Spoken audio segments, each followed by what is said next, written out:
Hai guys, selamat pagi, siang, sore, malam, atau kapanpun kalian nonton ini. Sebelum kita lanjut, bantu subscribe, like, and comment ya.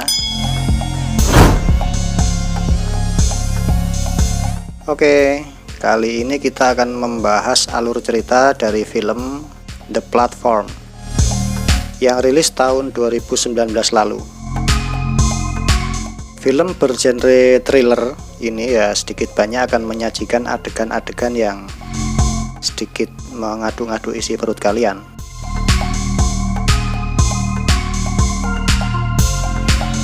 Oke, tanpa banyak cincong, let's go aja dah. Seseorang bernama Goreng.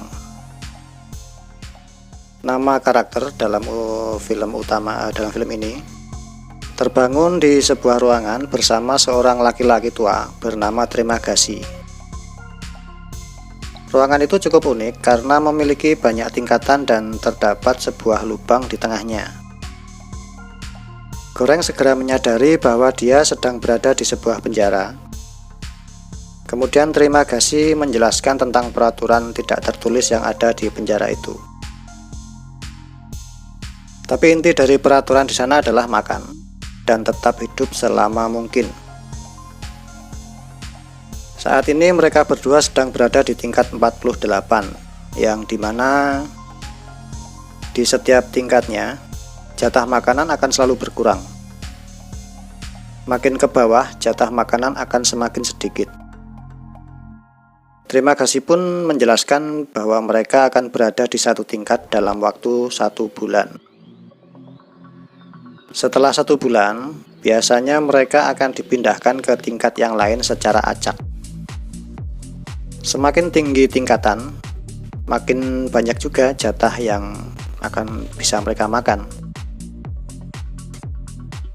Di tengah-tengah obrolan mereka, tiba-tiba lampu yang ada di ruangan mereka berubah dari warna merah menjadi hijau, yang artinya waktu makan telah tiba. Seketika itu juga terlihat sebuah meja besar seukuran lubang turun dari atas. Meja itu mengambang. Cukup aneh memang, tapi tidak pernah dijelaskan mengapa bisa seperti itu.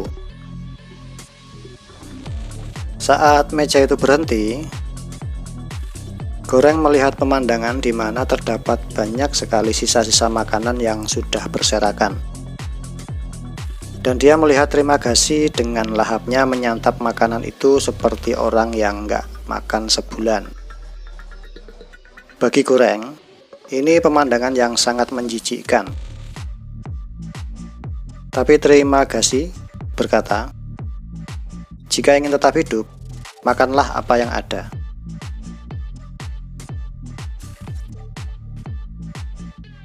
Karena sudah terlalu masa jijik, Goreng memutuskan untuk tidak makan saat itu dan hanya menyimpan 1 buah apel untuk dia makan nanti.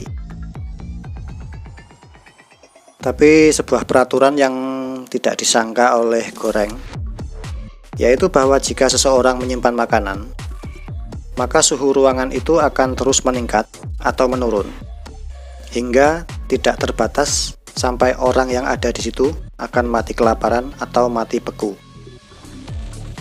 Jadi hanya boleh makan saat meja makanan berhenti di ruangan tersebut.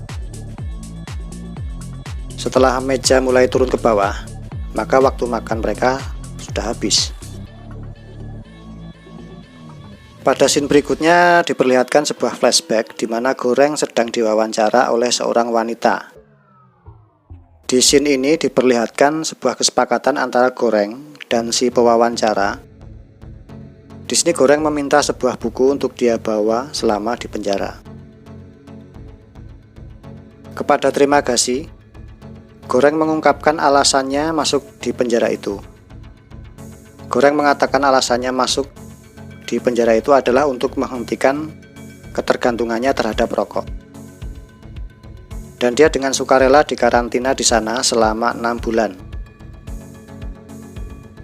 Sedangkan Terima Kasih tidak jelas apa alasan dia bisa sampai di sana. Dia hanya berkata bahwa dia akan berada di sana selama setahun.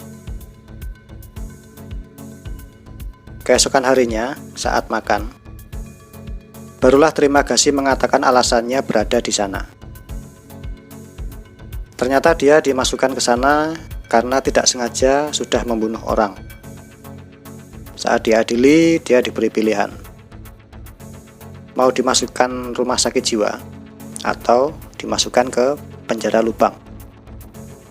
Dan dia memilih penjara lubang. Trimagasi menjelaskan bahwa setidaknya ada sekitar 132 tingkat di penjara lubang itu, karena dia pernah berada di sana.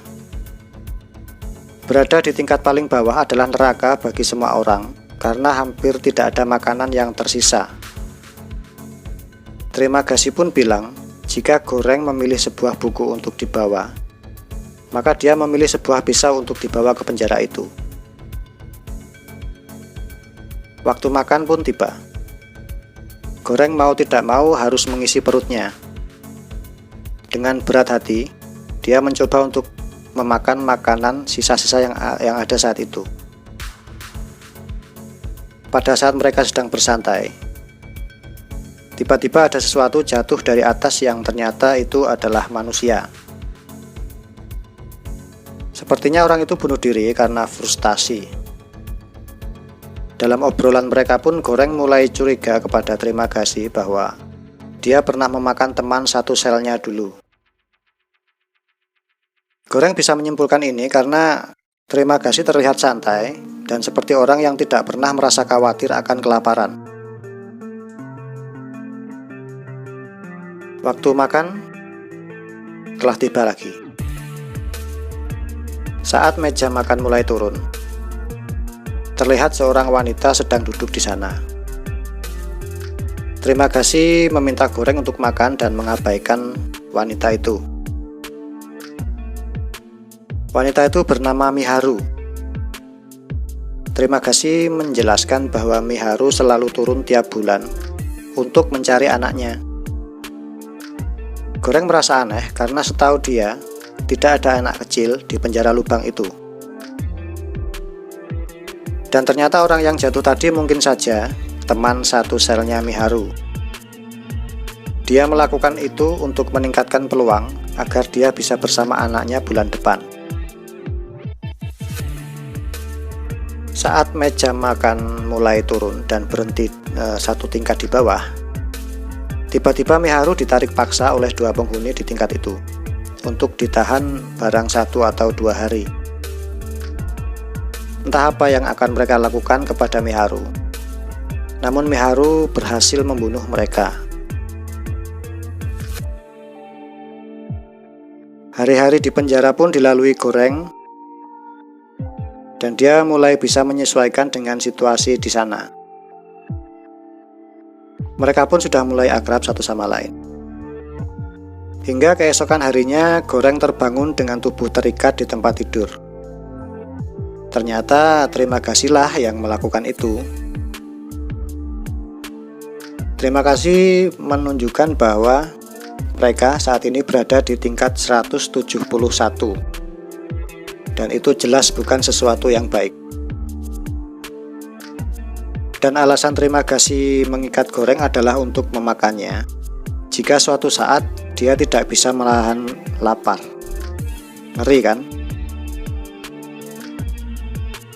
Saat itu pula ada 2 orang yang menjatuhkan diri karena frustasi setelah mengetahui di mana mereka berada sekarang. Goreng pun harus menjalani hari-harinya dengan terikat dan menunggu waktunya tiba untuk dimakan oleh Trimagasi. Dan akhirnya tibalah hari itu, di mana Trimagasi akan memakan Goreng saat itu. Trimagasi hanya akan mengiris paha Goreng. Dia berjanji akan mengobati lukanya dan berusaha menjaga Goreng agar tetap hidup. Trimagasi pun mulai mengiris paha Goreng. Ketika Goreng sedang menjerit kesakitan, di saat yang sama, meja makan sedang berjalan turun dan ada Miharu di sana.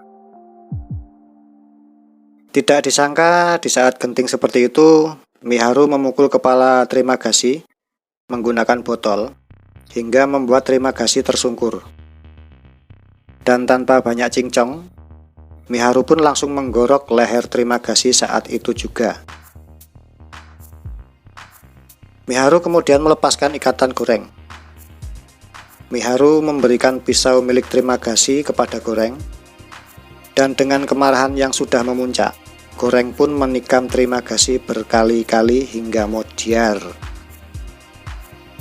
Trimagasi, game over. Setelah kematian Trimagasi, mereka berdua, Goreng dan Miharu, memakan mayat Trimagasi. Setelah selesai merawat Goreng, Miharu kemudian melanjutkan perjalanannya ke bawah. Hari demi hari dilalui Goreng di tingkat 171. Dengan terpaksa dia harus bertahan hidup dengan memakan mayat Trimagasi yang sudah mulai membusuk. Goreng pun mulai berhalusinasi dan merasa arwah Trimagasi mendatanginya. Dia pun ngoceh-ngoceh gak karuan. Bulan berikutnya Goreng terbangun bersama seorang wanita dan anjingnya di tingkat 33. Wanita itu bernama Imoguiri. Ternyata Imoguiri adalah wanita yang mewawancarainya sebelum masuk ke penjara. Imoguiri mengatakan bahwa sejauh yang dia tahu, ada sekitar 200 tingkat di penjara itu. Saat waktu makan tiba, Imoguiri mencoba mengatur pola makan di sana dengan menyiapkan 2 piring untuk orang di bawahnya, dan orang yang ada di bawah pun harus melakukan hal yang sama untuk orang di bawahnya juga, dan begitu seterusnya. Tapi sepertinya ide itu ditolak mentah-mentah oleh mereka yang ada di bawah. Di hari-hari berikutnya, Imoguiri melakukan hal yang sama, yaitu menyiapkan 2 piring jatah untuk mereka yang ada di bawahnya. Awalnya mereka menolak, hingga akhirnya mereka menuruti perkataan Imoguiri karena diancam oleh Goreng dengan akan mengencingi makanan mereka jika mereka tidak mau patuh. Sepertinya cara itu cukup berhasil memaksa mereka untuk nurut. Di hari ke-16, saat meja makan turun, tampak Miharu tergeletak di sana. Mereka pun kemudian merawat Miharu. Entah apa yang terjadi dengan Miharu saat itu. Malam harinya terjadi kegaduhan dan pertengkaran antara Miharu dan Imoguiri. Ternyata Miharu membunuh anjingnya Imoguiri. Tidak jelas juga apa alasan Miharu membunuh anjing itu. Karena sampai detik ini Miharu tidak pernah berbicara sama sekali.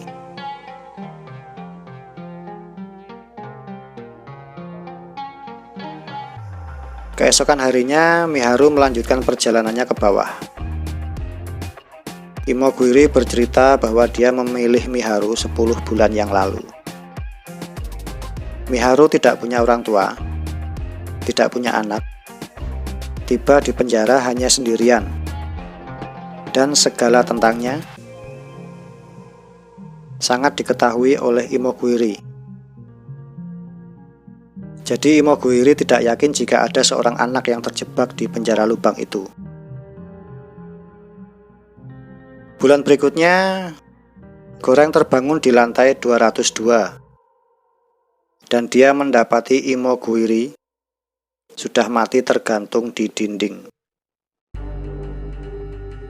Dalam halusinasinya, Goreng menyadari bahwa Imoguiri sengaja bunuh diri agar bisa dimakan olehnya supaya dia bisa bertahan hidup. Awalnya dia tidak mau melakukan itu, tapi rasa lapar dan halusinasinya membuatnya terpaksa memakan mayat Imoguiri. Dan akhirnya dia menghabiskan sisa waktu di sel itu dengan memakan mayat Imoguiri. Hingga bulan berikutnya dia terbangun di tingkat 6 bersama seorang yang bernama Bharat. Saat dia bangun, dia melihat Bharat sedang membawa tali dan teriak-teriak memanggil orang-orang di tingkat 5 untuk membantunya naik dan meninggalkan penjara itu. Orang-orang tingkat 5 pun bersedia membantu Bharat untuk naik.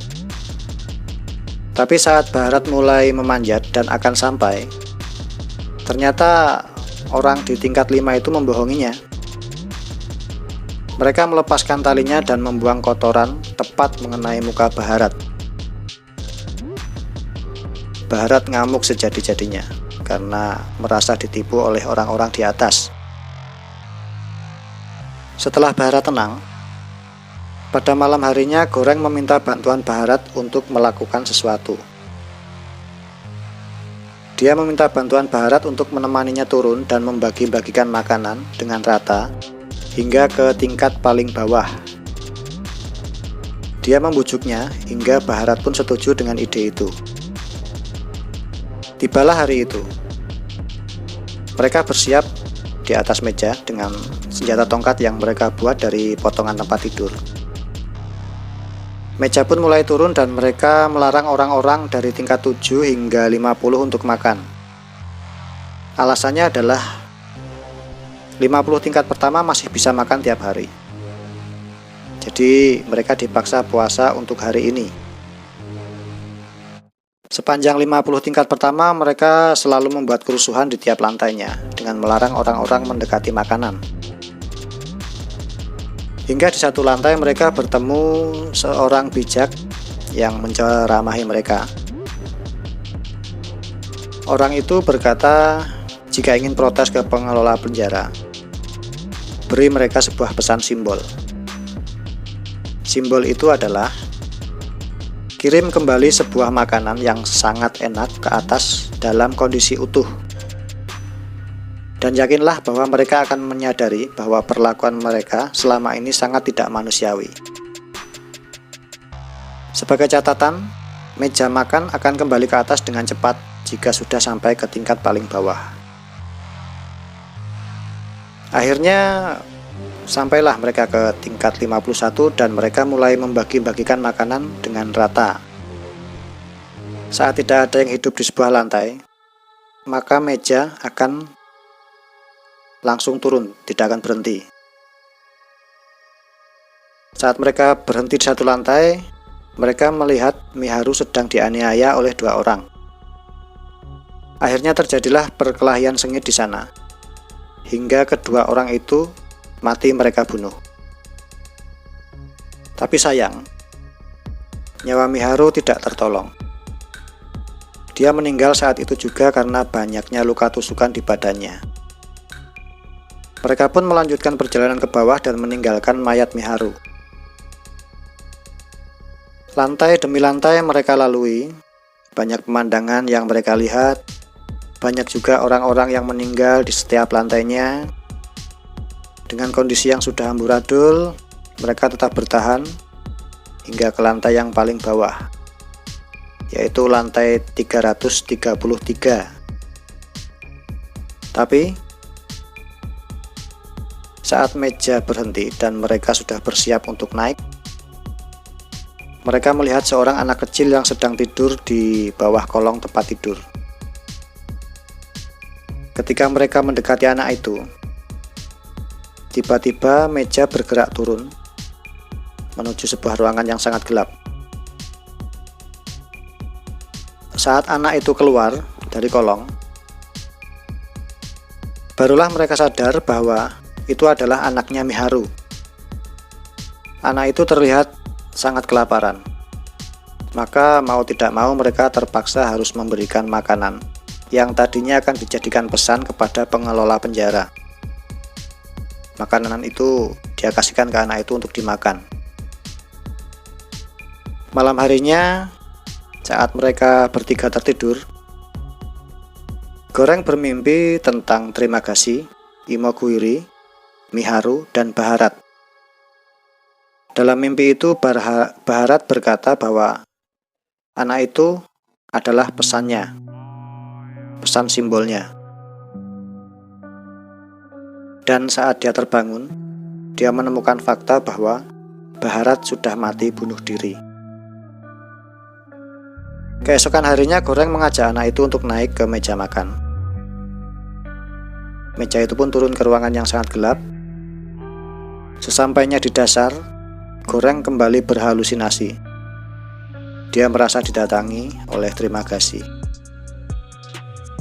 Terima Kasih berkata bahwa sudah cukup apa yang dia lakukan selama ini. Biarkan anak itu ke atas sendiri tanpa perlu ditemani. Dan seperti dihipnotis, Goreng menurut saja apa kata Terima Kasih.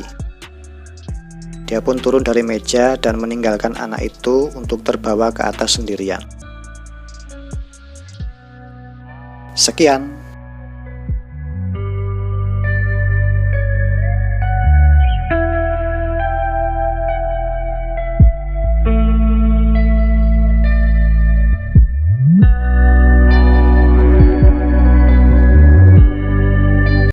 Jadi begitu ya guys. Nah, kira-kira alur cerita dari The Platform tahun 2019. Jangan lupa subscribe, like, comment, and share. Terima kasih.